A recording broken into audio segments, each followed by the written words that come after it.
as a way of introduction, my name is Nkululeko. Folks call me NK for short. So I premise myself in the space of research and design, but particularly around indigenous knowledge systems and local area knowledge. And I suppose from that lens, that's what sort of brought me and brought a fascination to me about Named After Nelson. I think just alluding to what Rob said earlier on around the idea of just having, just being a spectator, which was really fantastic, because then the idea of graphic heritage was landed with me, and then I could sort of rip it apart and then sort of say, how could it be brought into context, and how could it be adapted into context, and how could it be understood in context? So I think that is the position that I took on there. So the toolkit really is a culmination of all the various interventions of the touch points of the program. I'd like to think of it as. So this is all of the workshops, all of the partner engagements, all of the stakeholder management, all of the research outcomes, all of these sort of public-facing and inward-facing sort of programs that took place inside Named After Nelson. So it was really, really fantastic to have sort of a very sort of objective and a subjective and generalist view of everything. And I suppose what I'll be presenting to you this morning is just my reading of the entire Named After Nelson program. So for the purposes of just before I start jumping into this, I'd like you to sort of frame and reframe. So framing it from a position of graphic heritage, but also reframing graphic heritage in the Named After Nelson project. So the first inquiry, my inquiry, came when Yolandi and Rob said, hey, look, we're doing this thing called graphic heritage. And I think in the sort of stakeholder workshop, this is what it was. It was to explore design inquiry as a research methodology of graphic heritage. I think what soon follows this for me is to explore hypotheses based on observation and gathering data, which is precisely what Named After Nelson has done. Now, my interpretation of that was then to say, if there is a collaboration between a university and an institution, what does that look like? And I think what you're seeing on the screen now is primarily sort of the vision, mission, and the impact pathways of the Nelson Mandela Foundation. And from that, there's a clear alignment on collaboration, especially when you look at that impact pathways aspect that is highlighted. So it is dialogue and advocacy. It is the preservation of the memory, but it is also a celebration of all of those antiquities that exist within the Nelson Mandela Foundation. And from there, as an observer and a generalist, I then create the links between how do we demonstrate impact in the Named After Nelson project. And I think from that, the toolkit is such an impactful tool in the way that it sort of, it takes together all of the sort of the vast archiving that Yolandi and Rob and various stakeholders have done, and how to distill it in a palatable sense that can also scale the impact and scale the work that has been done. And so the toolkit does three things. It provides a guideline, it shares learnings and insights, but it also empowers practitioners. And by practitioners here, it's basically your galleries, libraries, and museums. And in that sort of that heritage narrative, then sort of weaves that sort of golden thread in that acronym called GLAM. What I then did in terms of the logic was then to say, here's this topic called graphic heritage. How do I expand on it as a team, and looking at all the various stakeholders from sort of the exhibition, for sort of the work that Celeste has done. I see Everard is also on the call, the work that Yolandi and Rob have done over the years, and sort of let's speculate and let's open it up wide, which was a discovery phase. And then for the purposes of understanding what that means in an institution like the Nelson Mandela Foundation was then to distill it. I think, and then sort of to define what a toolkit looks like, and also what is required for it to succeed. So it's scale, it's open access, it's collaboration, it is making sure that the beneficiaries and the stakeholders are acknowledged in equal parts. And then from there, we went through a process of developing it. And what I'm going to demonstrate to you is how we've taken large chunks of what other heritage and sort of nonprofit companies, research bodies, and other institutions have done. We've taken those learnings, we've taken sort of a practical view and a lens of what has happened in this project, and we've distilled some parts of that and made it very context heavy for this project. I think the 10 components that were really important for us to understand in developing a toolkit are just this. So what are the things that are needed to create a learning method or a sort of a means in which people can sort of ingest and scale some of the work that has been done over the years, but also in a very palatable sense and in a digestible form. So there's these 10 aspects around sort of digital engagement. How do you include community work there? How do you evaluate the impacts of that? How do you then garner more funding and support? How do you have an implementation guide? What I'll be demonstrating to you today are the ones highlighted in orange. So I'll be taking a particular focus on the educational resources, looking at some of the activities and events, looking at the materials and the implementation guides.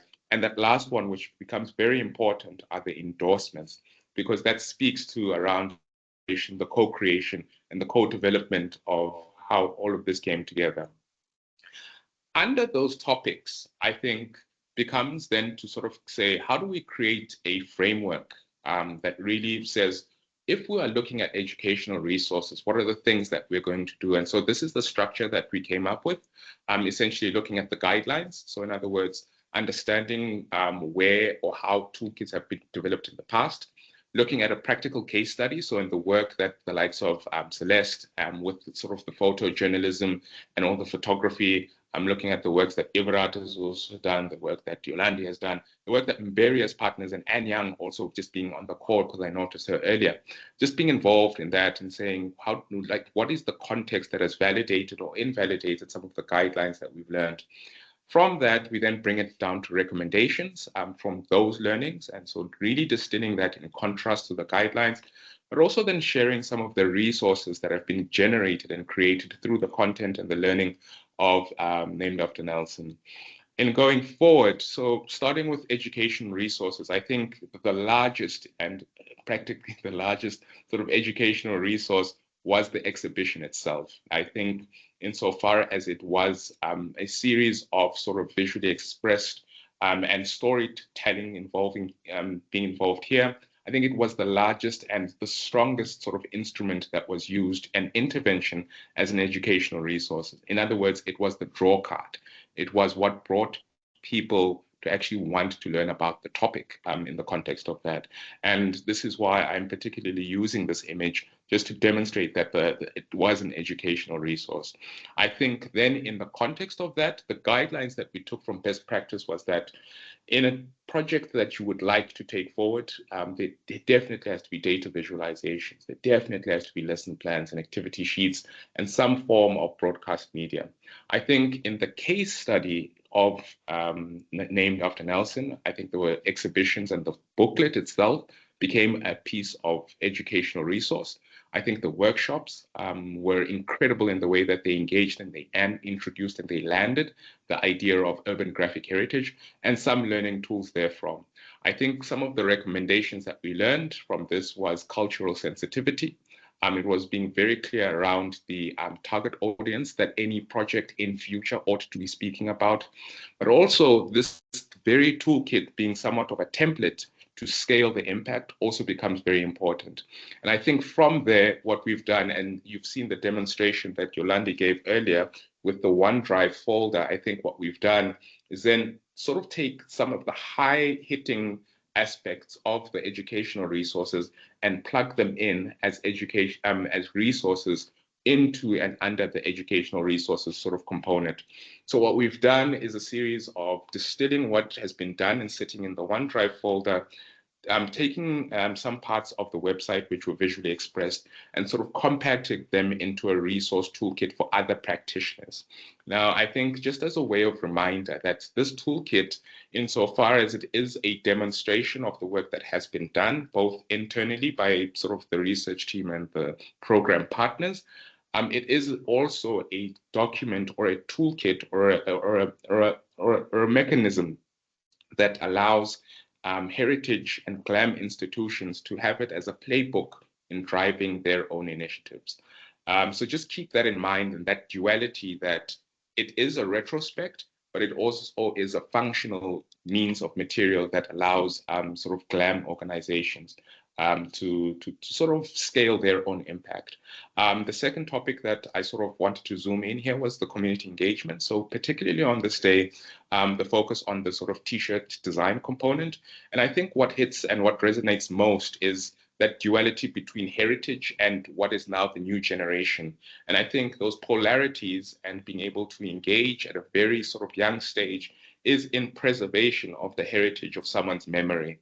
And I think with that, this project was of high impact in the way that it demonstrates the sort of the validity of preserving the Nelson Mandela Foundation. Because if I understand it correctly, Yolande, the name is the Nelson Mandela Memory of Center of Memory. So it's that preservation of memory. And I think this project demonstrated sort of that sort of polar opposite perspective of engaging your youngest members of society to live that continued memory. So I think this sort of community engagement intervention was really high hitting from that lens in preservation of that memory and that heritage. Some of the guidelines that we sort of learned of was collaborative planning and co-creation, interactive engagements and the likes. And the case studies here become the exhibition and the toolkit again. It became the learning tools. It became the actual tools that were used during the workshop. Some of the recommendations that we are sort of putting into the toolkit now are the use of social media for community engagement and the establishment of online forums and sort of platforms to drive that online engagement and interactions. Some of the resources there include some of the stuff that you might have seen from Yolande's sort of presentation earlier on, but also what Rob also shared from the website earlier on.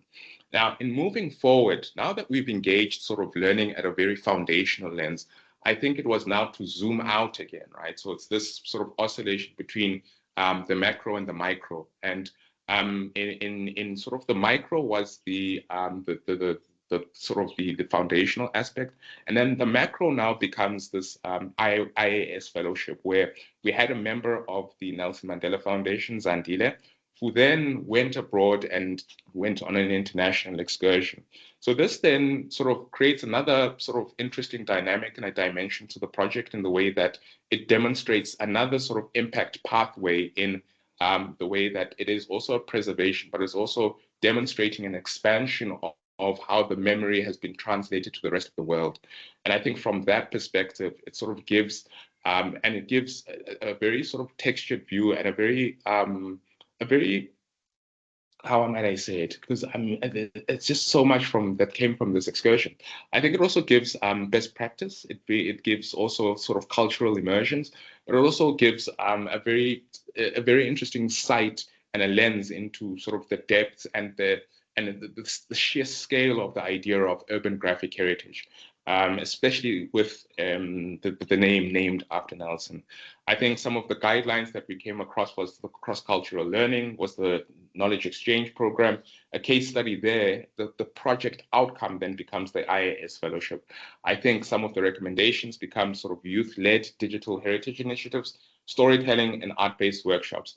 The resources aspect, I'm still trying to sort of wrap my head around there, because those resources are really tangible evidence that will then show other sort of heritage institutions on how to expand on their work from a knowledge production and a knowledge creation aspect. And then we get to impact. And under impact, I think the thinking here was to demonstrate it both from a quantitative sense, in other words, the numbers, but also from a qualitative lens to demonstrate the impact there. So on the one side, you see the images there in the number of visitors at the foundation during the exhibition. At the bottom with that world map, you sort of see the sort of number of downloads of the online repository. But on the top right-hand corner is the lady called Gegetso, who was brought in as an intern into the project. And I think from that perspective, Gegetso becomes the qualitative aspect of it in the way that taking an individual who's going through schooling, learning, and then bringing them into the project, and really from that lens, just gathering and really creating outcome and output. And we saw this in the way that she sort of brought a refreshed thinking around some of the initiatives and the engagements. I think the TikTok challenge was also a wonderful concept that was brought. And I think this is also demonstrated in some of the early figures that are represented and expressed on the website there. The guidelines that we learned about how to demonstrate impact in these sorts of projects is post-workshop surveys, to have session feedbacks and just to observe how things unfold during a project.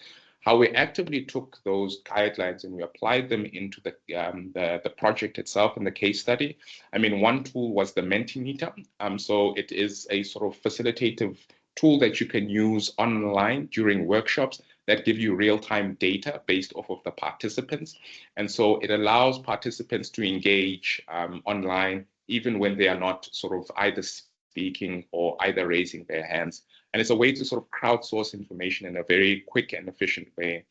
Some of the recommendations that we learned from that was to obviously have the data, to fulfill more than one impact point, to understand youth-led and digital heritage projects.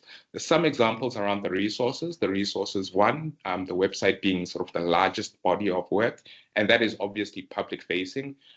We also learned that a mirror board, which was allowing sort of a work board and a workspace that the public-facing community can sort of contribute to the project in a meaningful way. And that last bit there was the preservation coalition. So belonging to a community that aspires to digitize sort of the archives that exist in a tangible sense, but then making them digital. And then lastly is the aspect around endorsements. I think this then expresses itself and ties back the knot around collaboration and co-creation, because these are the letters that the various partners sort of wrote towards the project team, being Yolandi and Rob, just saying, listen, we really enjoyed working on this project. I think these are the learnings, these are some of the things that we're taking back into our own practice.